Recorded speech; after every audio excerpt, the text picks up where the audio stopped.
welcome to USA Sports Podcast. My name is Anthony Mangioli. Scott Carcasi. And Uriah Brickhouse.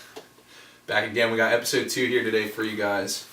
Gonna start it off with a little Super Bowl talk. That's one of the reasons we kind of pushed this episode back a little bit, was because we wanted to give you guys, we were hoping, an exciting Super Bowl. We wanted to give you guys a little bit of content on that. It's all about exciting. Yeah, right. Couldn't sit still watching a game. Yeah, we get this guy. I wish we could get that picture of you up here. So. Yeah, I mean, I'm sure we can put it in the comments, but His picture? I fell asleep multiple times. Fell asleep this beginning of the first or the third quarter, then fell asleep again at the end of the third quarter until the end of the game. And I woke up and I was like, oh, well, I knew the Patriots were going to win. I mean, Valid point. Did you know? yeah, basically. I'm officially on the bandwagon where you cannot bet against Tom Brady now, no matter what. I'm officially. Could have done it 5 times this year. I'm officially, not doing it ever. I finally got the hint there. Okay, guys, so let's go a little bit to the game here specifically. We were talking about this earlier by ourselves, kind of Julian Edelman and the whole PED thing. He's the first guy ever to do that, right? I mean, Service suspension for PEDs. I mean, yeah, there's never. I mean, I don't think it's ever happened before, but I read something interesting that said along the lines of, if a player is suspended for PEDs that season, if their team makes the Super Bowl or playoffs, that player should not be allowed to participate. How do you feel about that? Isn't that baseball? I think it is baseball. 100% baseball. Yeah, because Cano. That's what they were saying. Even if the Mariners made the playoffs last year when they were in the run, that he would have been able to play. There was someone else too, I thought. I mean, that was a pitcher for the Astros. No, it was domestic violence. Yeah. But yeah, how do you guys think that should be implemented in football or what? I mean, I like I was saying before, I personally don't think that you should, after the 4-game suspension, you should be able to play in the postseason, because you're not really seeing, in my opinion, the effects of any of the drugs or performance-enhancing drugs that you were on before the season. That's tough. I get that, but I think it should just be implemented just because I think it would clean up the game, because that's a harsh penalty, man. Yeah. Like, you don't get to participate with your team in the playoffs. Everybody knows how hard that 16-game grind is, and to not be there, I think if that was a punishment, I think a lot less players would 100%. be inclined to take steroids. Okay, but then at the same time, the difference between you making millions of dollars and you not making millions of dollars if you take steroids. Oh, trust me, I'm on board with that. I can get into that in baseball. We talked about this. Brady Anderson, there's been that guy. If you look up his stats, he's never hit over freaking 7 career home runs or something like that in a season. It was probably a little higher, but then he admittedly took PEDs and he came out and hit 40 home runs the year he was going to be a free agent. That next year, he got a $16 million, which was huge back in the early 2000s. And he said, I don't care. I set my family up. Cool. If you guys look at me a certain way, I don't care. I set my family up. I did what I had to do. I mean, I feel like it depends how your attitude is. You know what I mean? Like, what you value as a person, I guess. Absolutely. I mean, it's the risk-reward. Definitely. But I don't think he's a Hall of Famer. I don't either. The amount of PEDs or what? Dude, how many? All right. 2 times he had 1,000 receiving yards. But when did the Patriots ever have a player that dominates the way their system is, though? Okay. 2 1,000-yard seasons, never made a Pro Bowl. Okay. You tell me just because he got 1 Super Bowl MVP, who Brady's a quarterback, he should be a Hall of Famer? How do you feel? I want to hear what you guys say about this. I mean, I don't know. I might have heard it on the radio today or something like that, but I think they were comparing him and his numbers to Hines Ward, and they were just talking about mainly their postseason numbers. Yeah. I think, if I'm not mistaken, he has, 5 postseason TDs.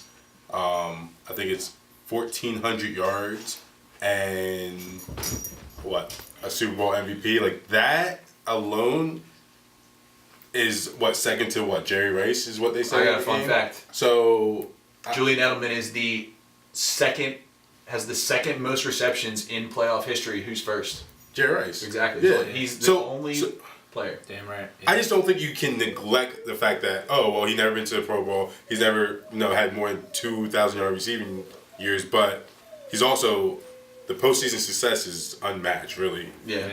The only other person that's better is a Hall of Famer. So yeah. That's where I think that he should be a Hall of Famer. Again. And also, he helped my fantasy team out, so I'm not gonna. Again, it's going to be in the hands of the media, though. Who else did you have on your fantasy team? My fantasy team was stacked. I thought it was BS. I didn't win our league, but that's besides the point. Who won?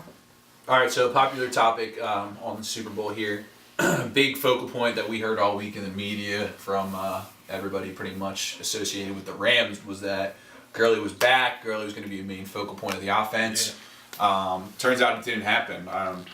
What do we think about that? How do we feel about that? I mean, for me, you could tell the whole second half of the season that Todd Gurley was hurt. Yeah. I mean, I know some people are saying he has the yips or he's in his head, but like I just don't see how at running back a player like of that caliber is in his own head. He knows what he can do on and off the field, and he's one of the best running backs in the league. Yeah. Something's wrong with him. It's not mental. It's definitely not mental. Might be like a hammy or a knee. Well, I read that there was fluid buildup in his knee, so he did slow down a little bit, but I think then they picked up C.J. Anderson, so that's what kind of hit some things, hit the issues. I mean, I get the whole ploy where they want to say he's healthy, kind of so that Belichick. Obviously, we know Belichick schemes your best player. Let's get real. Since Cooper Kupp is out, Goff hasn't been anywhere near the same quarterback stat wise, so they were going to try to give it to Gurley. Belichick's going to try to stop that. So basically, with the whole Gurley thing, I don't know. The only reason I do kind of I'm not 100% on board with it being an injury is just because I saw a couple football guys, actually, the analysts, credible analysts, retweet something from. There's an NFL doctor. I forget his name. I can easily find it right here. I'll try to find it and put it on here for you guys after, just so I don't sound like a dumbass. But essentially, he said he's a 17-year doctor with the team, verified Twitter account. So he's actually partnered with the NFL to tweet about injury stuff during the game. He tweeted that personally he doesn't think Gurley is hurt because he brought up all the visuals of the StatCast. Gurley was the fastest player in the game, 19.4 miles an hour, I think. In the Super Bowl game? In the Super Bowl, he was the fastest player on the field, and that's what he said. He said, "I just don't think if he is hurt, he would be." So yeah, I understand. Maybe he would still be a top 3 fastest, maybe, but I don't think he would be the fastest player in the game with all those emotions, adrenaline running high. Yeah. You got guys that are fast in the field. Cooks. I don't know. I personally think that's the only thing keeping me from thinking that it's 100% an injury. Like we said, obviously you see him riding the bike during the game. He's not just going to sit there and ride a bike when he's healthy. I think I think he maybe he just doesn't trust it. Maybe it's not the yips. Maybe he just doesn't feel healthy yet. I don't know. And I don't know. I kind of his interviews. Yeah, he's been straight up. Yeah, I'm trash, but I kind of just feel that you could just tell that there wasn't a confidence about him. I could just see it in the interviews. I don't know. That's my personal take on that. Goff. I mean, is there really a debate with Goff and Wentz anymore? Can we put that to rest? He's been trash, and it's been put to rest after his first year, his rookie year. I mean, all they're gonna bring up is that he's got a couple playoff wins and a Super Bowl. I mean, yeah, but that's all they can say. He looked like such a deer in the headlights during that game. So you called it right before the game started. Yeah. Coin flip. That last drive, they had him panned up looking at the scoreboard after the Patriots took the lead, and you can just tell there was no chance. Yeah. I looked and said out loud, I said, there's no chance he's leading game-winning drive here. No chance. If you looked at him like right after the national anthem, they panned to him, and he looked like he shit his pants. He literally looked like I don't know. That was his biggest stage. Young kid. But like young kid, Cali guy. Normally laid back, but maybe the scene threw him off a little bit. At the end of the day, it's football. He played in Arizona, so I don't want to hear any of that. No, I'm not. I mean, obviously, I love my guy in '86, but you can even just tell Goff, his balls were terrible. Yeah. He was throwing ducks. Dude, it was like the one of the Cooks. It was like a parachute at the behind the football. It took forever. It almost looked like he was nervous and his release was off. It looked like he was kind of like releasing it already pronated out here instead of where he should have been. That's my personal thing. I don't know what was going on. Kind of a funny point of the game. Stool press, getting a dead fish carried out of there. I'm starting to feel like it's fixed. Floyd? I think it's fixed. I think it's definitely a plug. They're both making a lot of money off of this. Yeah. It's definitely fixed. Obviously. Yeah. Portnoy knows what he's doing. Yeah. Definitely fixed, dude. Yeah, Media day. Actually, PMP That was got funny, kicked out too. though. That was funny, Like though. it wasn't just Portnoy, Yeah. but yeah, they both got kicked out of media day. They got kicked out of Super Bowl. And they got kicked out of the Super Bowl party. Yeah. That's That's epic. I think that's got to be a record. That's gotta be But that's some giving sort them of more fucking- power. Yeah, no, I agree. Like there's no more. It's all the publicity. No publicity is bad publicity. It's true. It's so true. 100% true. It's gonna go viral. People are gonna talk about it. They're gonna follow Barstool.com. Like, hey, I saw Perez get drug out of the Super Bowl by Exactly. security. Great marketing technique. Great marketing technique. He was on Fox today. Not that I watch Fox. That's right. But That's right. he was on Fox. That's what all my. I saw that on Twitter. I want all my brothers in there. I don't watch Fox. I don't do that. But he was on Fox. All right, guys, we're gonna go back local here for a little bit. Talk about the Eagles. Personally, even McVay said it himself. He got outcoached. Oh, 100%. 100% evident. I don't want to hear the whole McVay Peterson thing anymore, man. Dude. Doug may not be able to chew gum and walk at the same time, but the guy can win a clutch football Yeah. game and adjust when it matters. And be arguably one of the best football coaches. Yeah, Fred Flintstone, History. I love you. I love you. History of the NFL. He beat Belichick. Yep. And he beat him pretty good. I was super surprised to see McVay's offense stifled though, honestly. I wasn't. Honestly. I wasn't. You have the young, great offensive mind. And They're all young in that. You have one of the best defensive minds in the whole game. There's only like 3 players on the Rams that had Super Bowl experience. I understand that. Plus the Eagles, you had a bunch of guys. Yeah. You got a leader like Chris Long. Like, But based on everything we've seen, McVay hasn't looked rattled like that all year, so it's tough to just say. yeah. I mean, easy. obviously it's a Super Bowl. You can't just say McVay's going to go from A+ to a D coach. You can't just assume No, that. he slips down to a B-.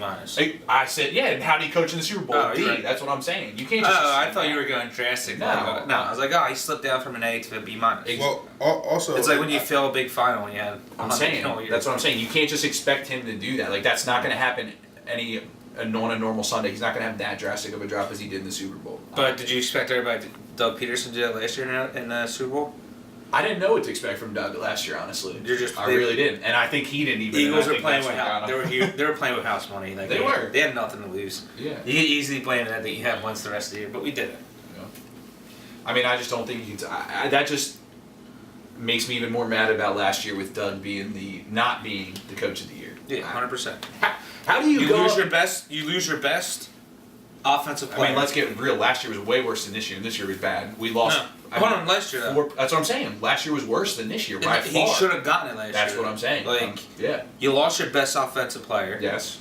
You lose 3 it. of them. You lose it. You lost one of your better Hall of Famer Sproles. linemen too. Yeah, I'm here with you. Peters. Every Saturday. And you can get Whole you defense have was banged McVay. up last year too. McVay. Have coach of the year. He lost Well, one and done. We went into Doug we went Peterson in, marched through the playoffs. beat the best coach of all time and the best quarterback of all time, and I don't want to hear any 100%. argument about it. And we beat McVay in LA. Yeah, multiple times. With Twice back-to-back years now. with With the Bengals. our starting quarterback getting hurt. Yeah. So I mean, the end of the day, we all know why he won it. He's in LA, and he's a sex symbol. Let's get real. Let's get real. I mean, people are like, you look at Sean McVay, and you look at Doug Pearson. I mean, you're the like, media gets a lot to say. You're right. right? You know what I mean? And it's like, oh, he's dating a model. He's in LA. It's showtime. You know what I mean? I get it. I want to hear you two get us started on this one because you kind of brought this to attention in the group chat first. Carson's answers in response to this article from our turd of the week last week, Joe Sandalo, whatever. You don't deserve that. a say. Santa Luquido or something like that. I don't know. Is that Spanish or is it German? I don't know. Anyway, but You could say it's Italian. I think it's asshole. Yeah. but That's why he's our turd of the week. Yeah. I don't know. So I was at work and I read this article and basically what Carson went just saying, you know, I do have some flaws and I could be a better teammate. I was going through some hard times because, you know, I've been hurt the last 2 years in the biggest games of the season where, you know, he can contribute. He wasn't there. And it's something that like I really took and I was like, this is why I love Carson Wentz and the person he is and the leader he is because he manned up to the criticisms, even though I think they might have been, you know, a little overblown in the article, different things like that. But at the end of the day, you know, Carson manned up. He's going to be better. He's trying to be better. He's going to be a better teammate. And you know, with a full off season, and you know, work with his guys, he's going to come back be easily one of the top 8 quarterbacks in the league. And I'm really looking Top forward to 8. it. Top 8. Yeah. You think higher or worse? Top 4. Hey, that's what top. Yeah, that's in the top 8, bro. I wouldn't be surprised. No, I'm just setting the bar high. Yeah. Makes me feel really confident. I'm looking forward. If you haven't read it, you should read it. I think it's Philly.com. Absolutely. I still want to know who the guy was that. I don't think it was Wendell because the year he came out specifically in an article and said that it wasn't him. Yeah, Oh, well. we narrowed down to one person. Then it's Alshon. Alshon. And did you see that Foles shooting a jumper today? Yeah. Did you see who commented on that? Probably Alshon. Alshon. He loves Foles. Alshon. man. I'm He telling you, loves it's Alshon. Foles. I want to get a little bit on the Carson response. I love the accountability, like you said. Yeah, absolutely. He could have easily taken it as a young guy and said, you know what, this is bullshit. What the hell is this guy talking about? Slandering my name for no reason. But like you said, obviously there's some general things that any person's a little bit selfish at times. Yeah, I loved it. He could have easily, like we said, bashed it, went against it, but he manned up, took it like a champ, took it on the chin, said he'll be better. That's exactly the Philly attitude. That's what we want, 100%. man. That's exactly what we want. That's who I want leading the team. I don't think it's even a question. We got to give it to him for that. That's huge. You don't hear 35-year-old guys who've been in the league for 10 years saying that. You won't hear Big Ben saying that. Exactly. Just That's saying. true. That's true. Yeah. To get back to that, that's how I feel. And that's a great comment by Carson. Way to come back. He could have said nothing. You know what I mean? So love that out of him. This is what everybody's been waiting for. Scoot. Scoot, this is for you. The Flyers. 8 in a row. And I made it clear with the post that I was not going to talk about the Flyers unless they won 5 straight games. And here we are. They're at 8.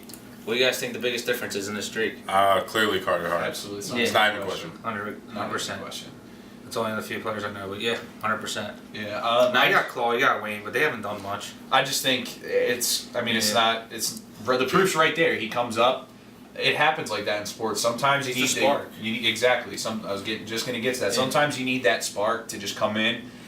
Baseball happens all the time. Like we're familiar with baseball, so we know. Yeah. Trout came up, Angels had a spark, Harper came up, Nationals had a spark. It just happens when there's Even a lot of back in high school too, like when Yeah. you had a freshman come up. Yeah. I mean, pedigree. I mean, Yeah. when they come up like that, and you know it's somebody good's coming through the system, you know they served their time and they're ready, and they come out and perform well. It just takes a weight off the rest of the team's shoulders. It gives them confidence in other teammates. It just makes for a better environment. Sports at the professional level, I can speak on this a little bit. It's so much chemistry. Yeah. I know with 100%. the Marlins, I was with the Marlins for a little bit. They were even talking about how they didn't. If we won at a level, they didn't care if you were a bench guy or if your numbers were horrible. If you won a championship at a level, it's hard to win a championship at the professional level. They would keep you up and bring you up and move you up the next year with that same unit.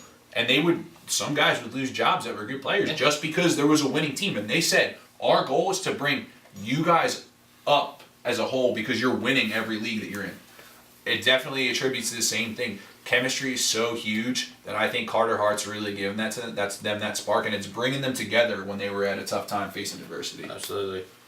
Do you guys want to read some stats? I pulled up some stats. Don't know what any of them mean, but they're up. So You ready? yeah, go ahead. Let's W go. means win. Obviously. L means loss. Goals allowed. All right. So last 5 games, goals allowed. What? 1, 4, 1, 2, 2. Is that good? That's probably bad. They're right? not not bad bad at all. But they're not bad at all. All right, and then but this is it, right? This is the important one, right? The save percentage. Yeah, it's up there. All right. All the 9s. So basically, all 97%. It's pretty good. Above. 97% really good. 97.6%. He's is the real highest deal. one. He's 20 years old too. And I saw a stat that he saved the Canucks apparently, or Vancouver. Who did we play the other night? Canadian Vancouver. team. I heard they went on an absolute. I didn't watch the game. I heard they went on an absolute barrage in the fourth quarter, or something like 18 shots. See that one. I'm sorry, third period. Here I am. That's my hockey expertise. Holy shit! Wow. So Scooter, yeah, come on whenever. third period, the Canucks came out with a 18-shot barrage. I think Carter Hart, ice in his veins for a 20-year-old kid. Man, that's impressive. Stopped all 14, got us the win. Huge, great job by the Flyers, proving us wrong here.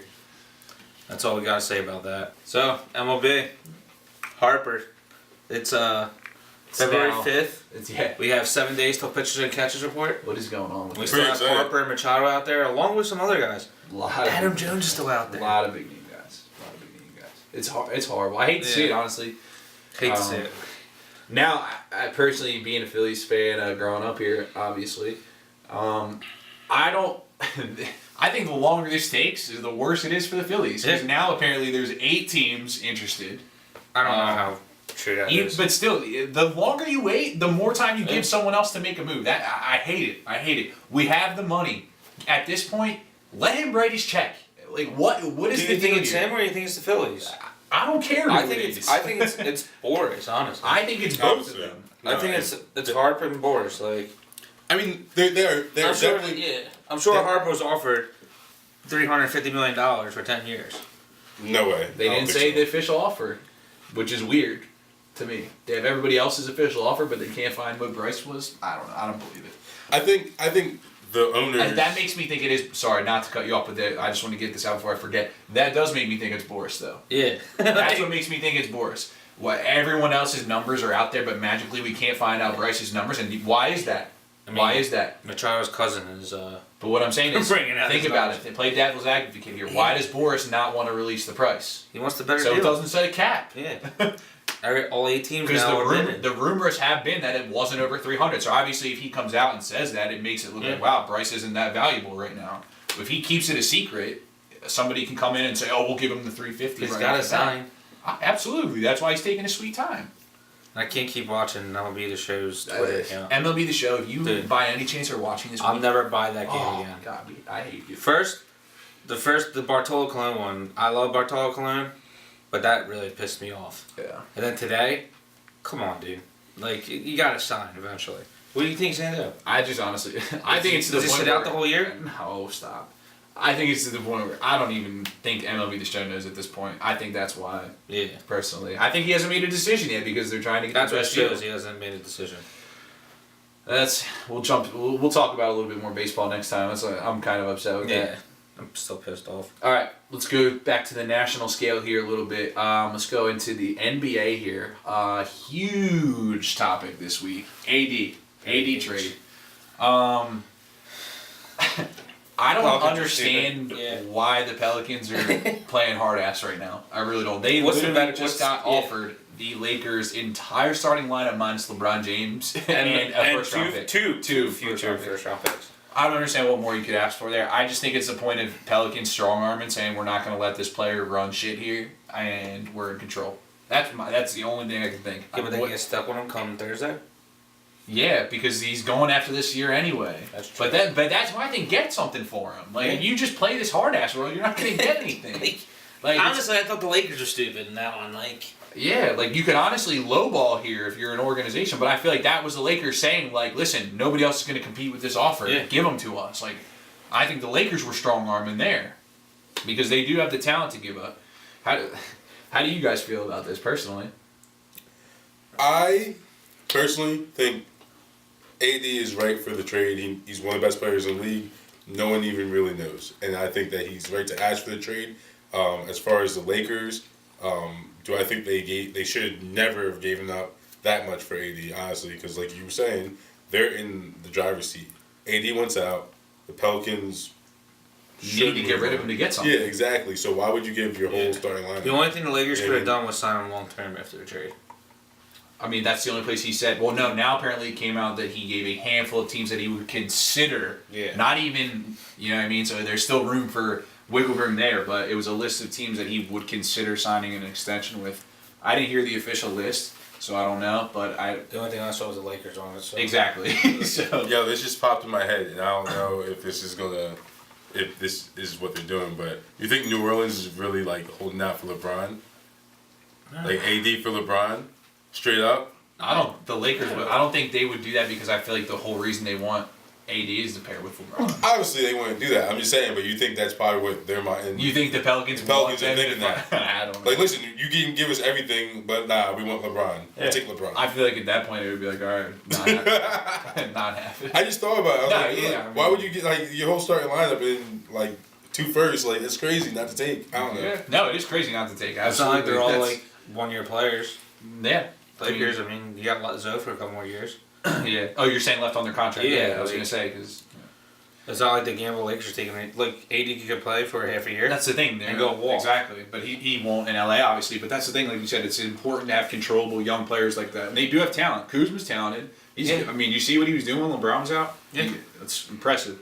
Lonzo, even if he never finds the jump shot or the shooting percentage that he needs, he still showed that he can make plays. Is he gonna find that? Is he As gonna find that? I with don't, the I don't shot know, and attempts? Jesus I Christ. don't think so. But I mean, it doesn't really matter. He's still doing his thing. He's gonna grow. Yeah. He's gonna get better. Everyone just wants to feel some type of way because LeVar, and I hate him too. But LeVar wants to go to Phoenix. Lonzo is gonna be a good player. Even if he's not great, he's gonna be solid and above average, and that's Yeah.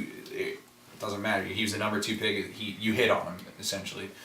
I want to talk about the Sixers a little bit. Yeah. Because we talked about this as soon as they beat Golden State in the group chat. We got our group chat going on. We said if they don't come out, or if they do come out and beat the Kings, that will really be getting them over the hump, and finally us and national attention. I feel like we'll say, yeah, this team's ready. They took care of business against Golden State. They got rested, travel on the road. They come back, beat a Kings team you should beat. Yeah.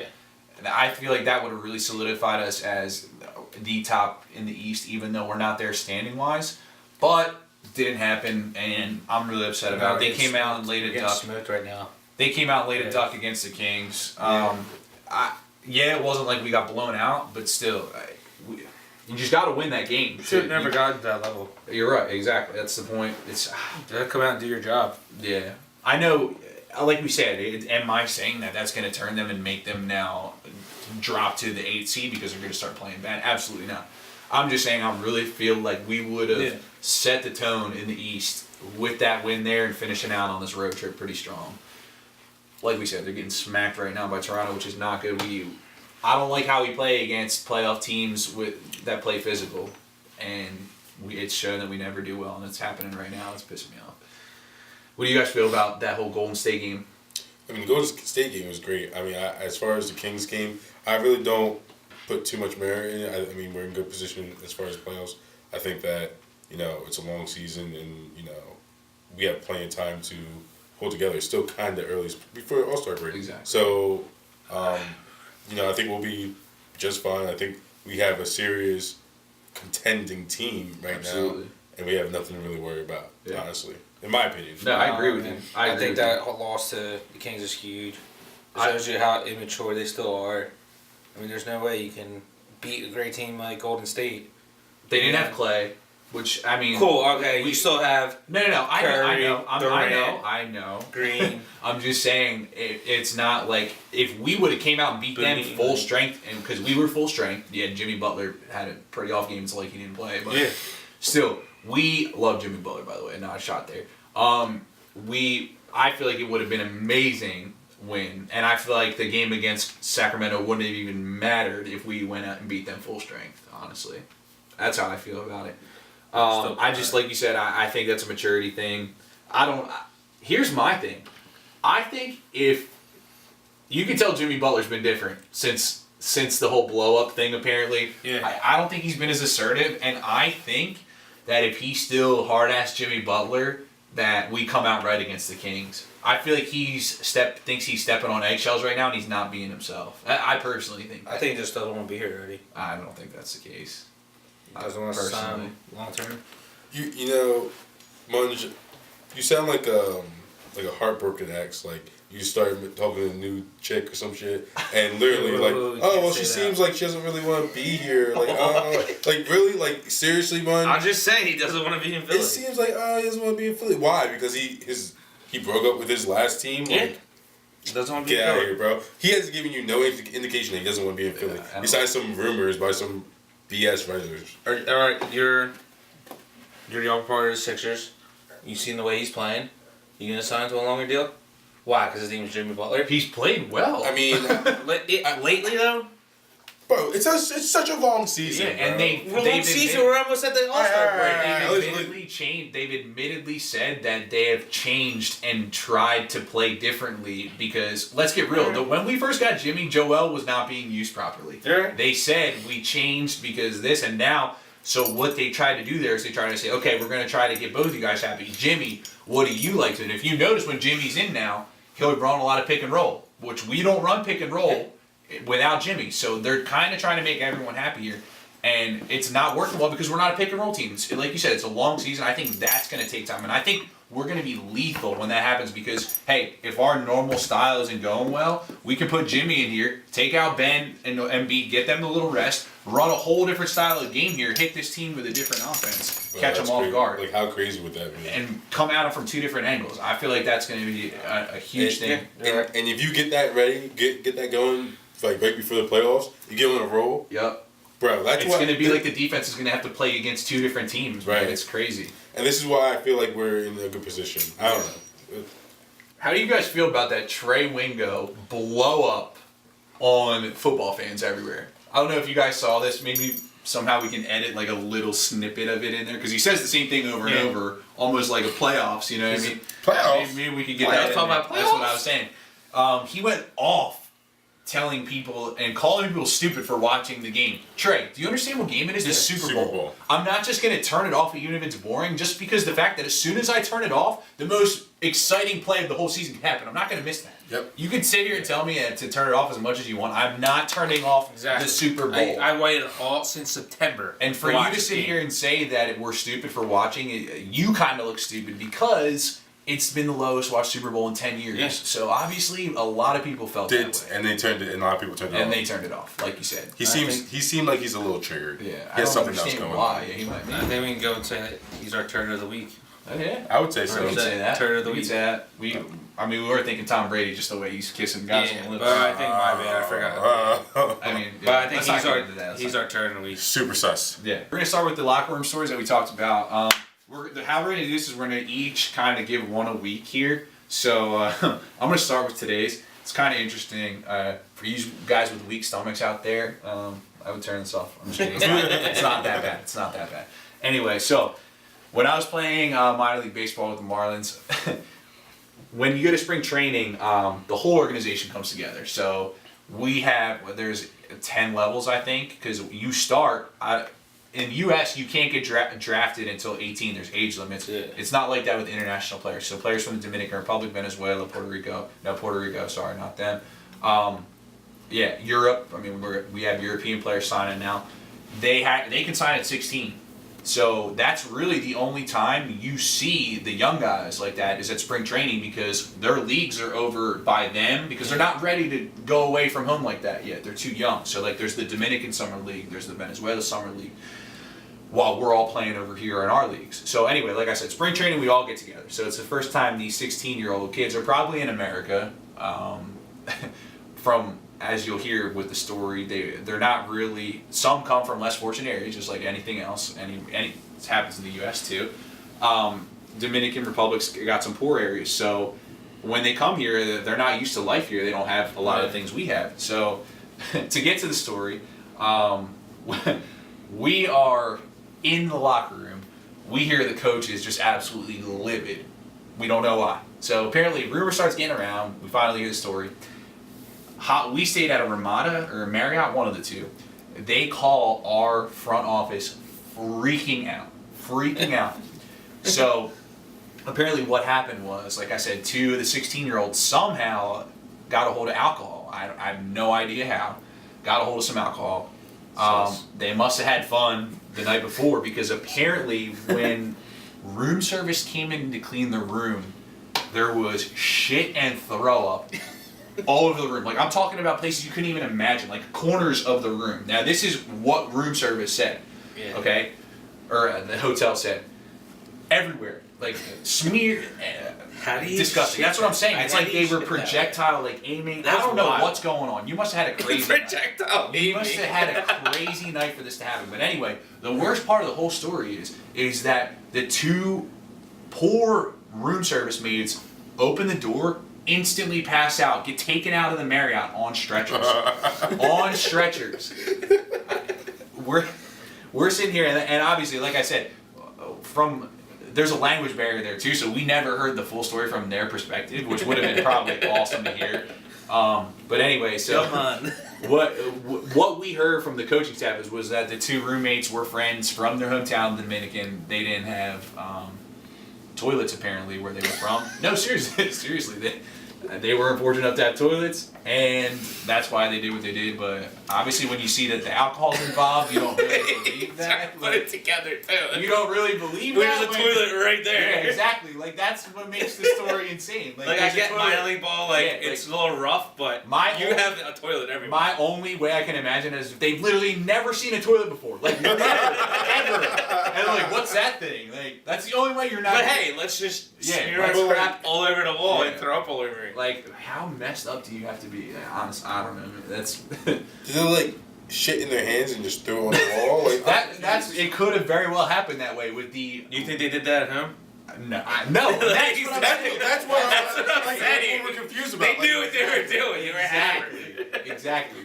So that's what I'm saying. Our coaches are trying to tell Marriott that they didn't have toilets and didn't know any better, but clearly there's much better areas you could have disposed of. Like, what, like what in do the we do with corner? this shit? What do we do with this shit? Like, oh wait, here we go. Hey, there's a spot. Yeah, right. We missed that one. That's actually probably not a terrible idea. You put it up there and then you clean it off in the morning. Yeah, I guess they forgot to clean off. Yeah, right. But hey, all right. All right, That's that's a our wrap. story for the week. We'll get one next week from maybe football locker room, maybe a Camden County locker room. Who knows? Who knows? You don't have it. Yeah. All right, it was episode All right. 2. Thanks for watching, by the way. Don't forget to take note of our new Prez. Yep. Yeah, since You got this. You got this. This- But never forget about this one. since Sunday's Super Bowl was so boring, we are still Yeah. Super Bowl Nick champs. Foles, last player to throw a touchdown in the Super Bowl still. Have to score at least 21 points to beat us. From now on. All right, thanks guys.